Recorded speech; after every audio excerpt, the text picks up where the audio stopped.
Now, if you're in the PC space playing video games or doing live streaming, you've probably heard of the company Elgato. They make the very popular HD60S, which is a 1080p 60 FPS capture card, and this is an AGP Tech knockoff. Now, you've probably never heard of AGP Tech, but the reason I have this one is because it's $50 instead of the $160 asked for by Elgato. They also make the Cam Link. Now, the Cam Link is just a little USB stick capture card for taking in a camera feed, and it's $129. But I have this $3 knockoff. And then they released the Cam Link Pro. The Cam Link Pro being a 4x PCIe HDMI capture card, and I have it right here because, believe it or not, Elgato's the cheapest option for this. And when I say Elgato's the best option in this space, I don't mean that there are no competitors. Blackmagic, a company that a lot of you have probably heard of, they make a lot of professional video equipment. They make a 4x HDMI capture card that's PCIe. And Magewell, another company making capture cards, also makes a 4x HDMI capture card, although that one is only 1080p. So what did Elgato do to bring the price down and to stand out in the market? Because when Elgato does something, they always bring their own little feature to it. Quick little side note before we get into the rest of this video, I did just buy a 3D printer, so expect some content coming up about this in the near future. 4 HDMI ports is pretty freaking awesome, and even I'm having a hard time filling them up. And this is the inside of my computer. Please ignore the jank knock to a fan strapped to the graphics card. Here we have the Elgato capture card. I have a bunch of things plugged into it. I have 3 cables going into it right now, along with the display port that goes to my graphics card. I've separated things here. Anything that comes down here as HDMI should be going into the capture card. Anything that comes out as DisplayPort goes into the graphics card. I plan on using this capture card for 2 cameras, a laptop, and a console. But we only have 3 things plugged into it right now, and that's because of my PlayStation 4. The capture card is designed to work with cameras.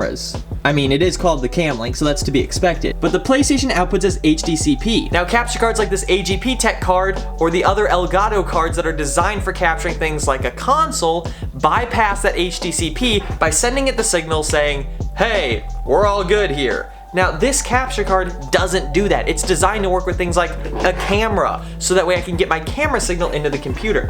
But I want to use it just as a bunch of HDMI ports, so we need to find a way to get around that HDCP. And that's where that little HDMI switch comes in. A lot of times, little Chinese HDMI switches will bypass HDCP. They'll tell the PlayStation or whatever device, "Hey, yeah, I support HDCP," but they won't pass it along to the output. That's what I'm banking on here. So I bought this little JTech digital HDMI splitter here. We got output 1, output 2. This thing only works with 1080p, but I've only planned on running 1080p out of the PS4 into the capture card, so we should be good there. But I'm gonna get this installed, and we'll see if this works. So I have port 1 of that HDMI splitter coming into my monitor up here, and then I have port 2 of the HDMI splitter going into port 3 of the capture card. And as you can see, we have the PlayStation now in the Cam Link Pro. Or if you're on PlayStation, you come into the system settings here and just disable HDCP. So yes, this little JTech digital HDMI splitter does remove HDCP. Mystery solved. But as you can see right here, we can see all 4 inputs of the capture card. The way I'm getting the multi-view of all 4 of the HDMI inputs of the capture card is through the 4K capture utility. If you go up here to the settings option, you can select the multi-view layout. Now, HDMI 1 is shared with the multi-view. So if you're using the multi-view, the HDMI 1 source used in any other application is gonna get the multi-view. I wish it was like a 5th video device, but whatever. So we can select our multi-view layout. Now, if I want to use HDMI 1 as just a regular HDMI input along with the other 3, I can select this multi-view layout here, and I can change this to full screen. That will bring HDMI 1 into the full screen here, but I can also change this to any of the other HDMI ports that I want. So if I want HDMI 3 here, boom, HDMI port 1 here in the capture card device is now HDMI port 3 technically. But that's very different from all of these other ones. If I change this to HDMI 2 here, I get no options. I only get those options for the first HDMI port that's able to be used as the multi-viewer. So if I'm not using the multi-viewer, I would probably just want to leave this as HDMI 1. I don't really want to use the multi-view. If I need to do anything with multi-views and pump that into like a Zoom call or anything like that, the way I do that is I build a scene in OBS and then I use that using the OBS virtual camera, and that's how I pump that into Zoom. I don't really use any hardware for all of my switching. So for me, just using this as 4 regular HDMI inputs is perfectly fine.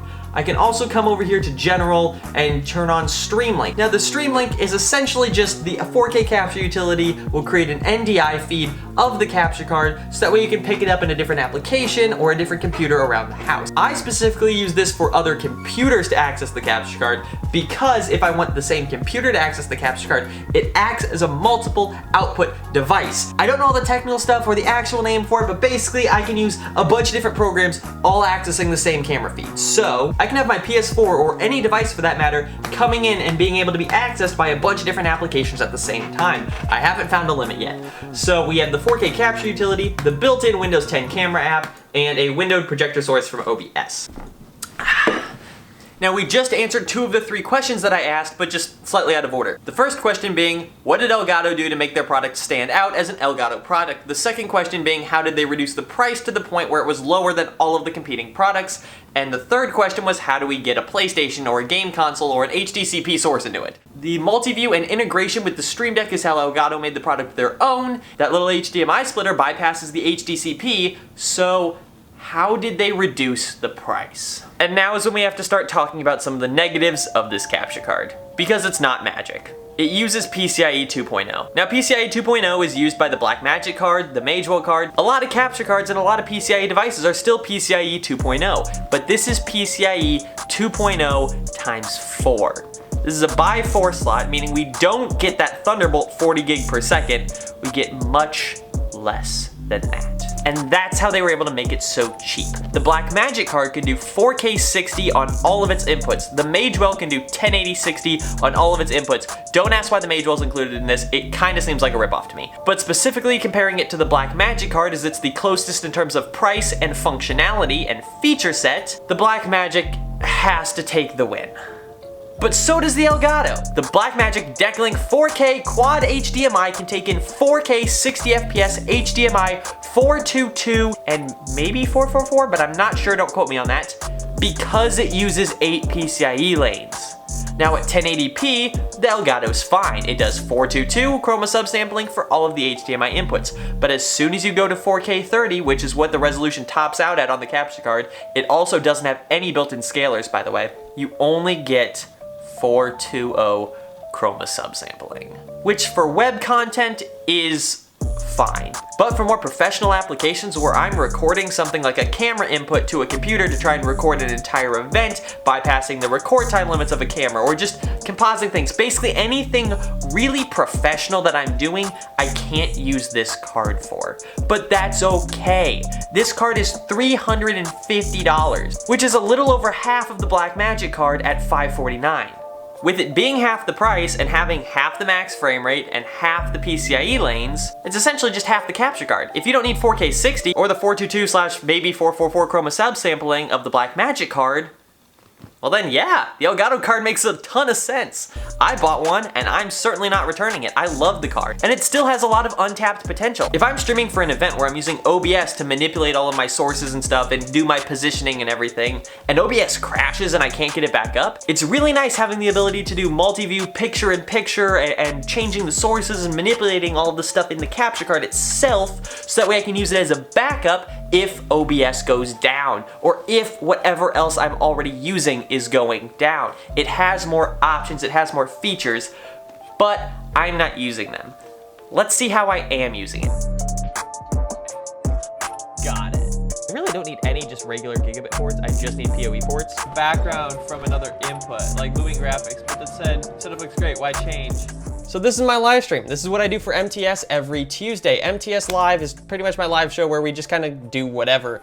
At this point, we really never have plans for it or anything, but I have a number of different sources all coming into my computer. I have my main camera right here, that's coming in over port 1 of the Camlink Pro, and then I have a second camera over here, and that is set up so that way I can aim it at something specific like my soundboard over here, and I can come interact with it, and then come back over here and sit down. So I have cameras kind of positioned all over the room. I also have a wide camera up here, my main camera, the portable camera, my game capture, and then I also have an input for a laptop. I don't have a laptop connected right now, but I have the input available to do so. But now I do have a laptop connected, and I'm actually editing this video right now on my live stream with everybody. So I can come to the laptop with my camera. Again, both of these sources are coming in over the Camlink Pro. But anyway, guys, I'm incredibly happy with this capture card. It came in kind of right where I needed it to be, both in terms of timing of release and price point. So overall, Elgato, you guys did a fantastic job. I will have links in the description to purchase all of the stuff that I'm talking about in this video, including the Blackmagic Decklink card and that Majel card, although please don't buy that Majel card. It just doesn't make sense right now.